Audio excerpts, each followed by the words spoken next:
In these problems, we're adding and subtracting decimal numbers. And you can just punch this stuff in on your calculator and get the right answer, but you should know how to do it by hand too, in case you lose your calculator or get stuck on a desert island.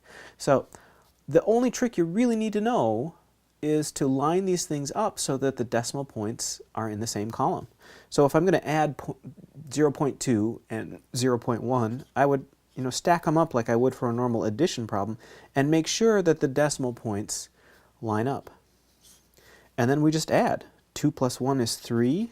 I bring my decimal point down, and my answer is 0.3. So that's really all there is to that.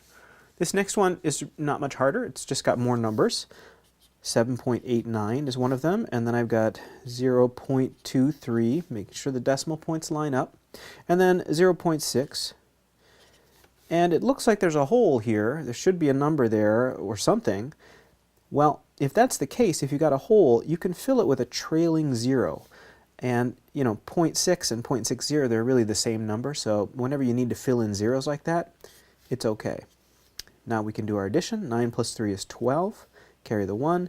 1 and 8 is 9, and 2 is 11, and 6 is 17. Bring my decimal point down. And then 1 and 7 is 8. So the total there is 8.72.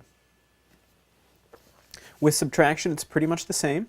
Here we have to subtract 0.54 minus 0.46, so we'll go ahead and write that and make sure we line up the numbers so that the decimal points are in the same column.